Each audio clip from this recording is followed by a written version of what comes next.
In Afghanistan, a militant attack killed 9 soldiers at a U.S. base today, the deadliest attack there in years. It's the latest act in a stepped-up war that may force the U.S. military to redeploy troops from Iraq to Afghanistan. It's been an especially deadly day for U.S. soldiers in Afghanistan. It's been a The particularly deaths of the bloody 9 day American in and soldiers around never the been larger than U.S. soldiers. Military death toll in Iraq reached toward 4,000. Reportedly against the council building inside insurgents.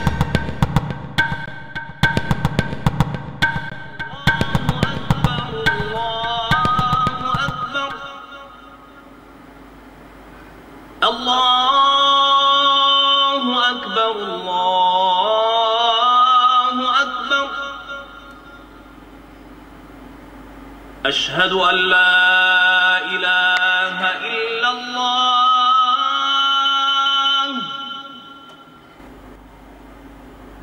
أشهد أن لا إله إلا الله أشهد أن محمدا رسول الله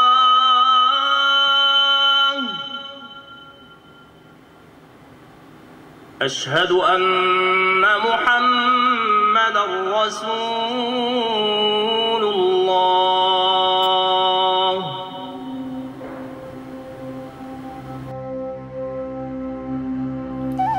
Dear God, I pray that everyone who are dear to me will have a great life without pain and sorrow. Not that much of it, of course a little bit. That I won't be the only one. And I hope my brother's wedding will be just fine, go all well. Thank you for being in my life. You know, it happened like what, 7 years ago? 2 towers, you know, collapsed. Who cares? Okay, now everyone in America is gonna hate me, but I don't care. It's like, how about in Afghanistan, in Pakistan, in Iraq, in Middle East, period? What about them? How many people are dying every day?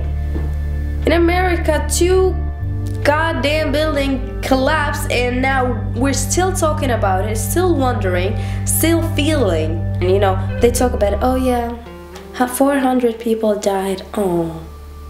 So, and the next news is Brad Pitt got married again. Ching. I hate the fact that because of a couple of people who bombed themselves, now everyone around the world needs to suffer for their actions. Before, when I was a kid and stuff, if there was a terrorist, it wasn't like the first thing that comes into your mind, Arabic or Muslim.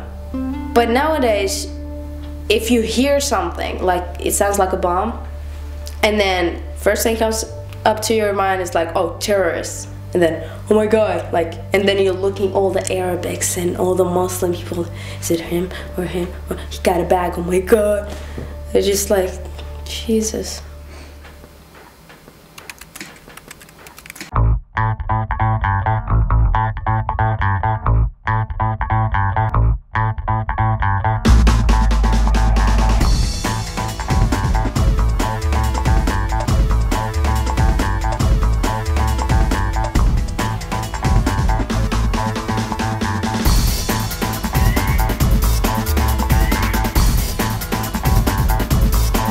And that was the hook that made them say, okay, this is really happening.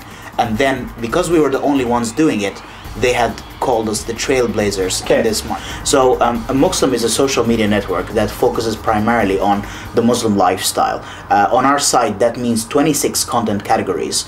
One of them is religion. One of them is politics and news, but all the other stuff is fashion and sports and arts and music and all of the stuff that people do in their daily life. In fact, if you come to a Muslim, regardless of whether you are from the Muslim community or not, you will find most of the content that is there is actually quite mainstream, is similar to what you do in your own personal life, and the similarities, when seen in context, are actually very, very minor. This is the context that Muslim tries to maintain on the site. So we have already a certain percentage of non-Muslim users on the site, and we hope that they would also grow in the future. We allow people to express themselves. It's combined with other professional media that follows those same rules. That's why not only non-Muslims are happy to come here and see the other side, but also to come here and get a sense of wow, this is the way people are really living today. This is what people are really thinking about today. A lot of people came up to me and asked me like, why you're not wearing a scarf or, you know, some goddamn hijab or whatever. And I'm like, well, okay, tell me, why should I? And they're like, well, you're Muslim.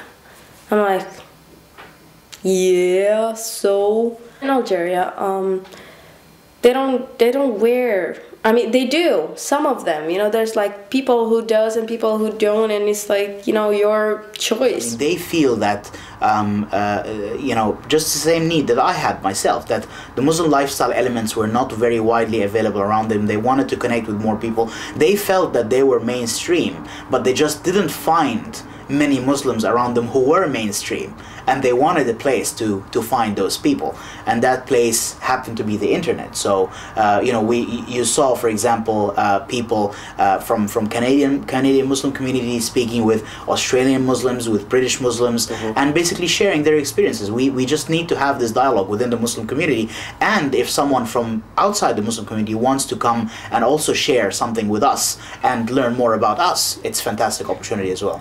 Well, first of all, I don't know how, because I remember when I asked my dad how to pray, he told me this way. And then when I went to school, my teacher told me this other way. And then when I come back home, my mom tells me the third way. So it's like 3 different ways, and I'm like, which one is right? And I'm like, you know what, whatever, I'm just gonna pray my own way. So I decided that, you know, I believe in God. He can hear me. It doesn't mean that if I'm gonna bend over and do the stuff, that's when he's gonna hear me. I mean, he's gonna hear me right now. He hear, you know. Let's say in Algeria, yes, you have those 5 times per day. You have the time to pray. But in Finland, you're working. You can't just say in the middle of the meeting. So I decide, no, actually I have to go and pray. No, like, you can't do that. And then to top it all off, the fact that there's so much misunderstanding in this, we are really changing and making a difference. I saw this huge opportunity to really make a difference in the world, and I make it, I guess, a little bit easier for the company to approach mainstream because I'm not Muslim myself, and it gives the combination of Mohamed and I together, the combination of us together is really a lot easier. And there's another really funny thing. I think that there's a certain interesting twist because we're based in Finland. You know, people can't say, oh, those Finns, they have a conspiracy going in any kind of way. They have, we have this strange, we have no Gulf money, Swedish money, Swedish VC capital investors from normal ways. We did it the way that everyone else is doing it. It doesn't ring any negative bells. It doesn't ring any negative bells with anyone. You know, you just can't be mad at Finland for anything but, you know, throwing too much water on the rocks in the sauna or jumping in the hole in the ice, having to carry your wife. Exactly. Wife carrying is definitely is something big. we need to introduce to the Muslim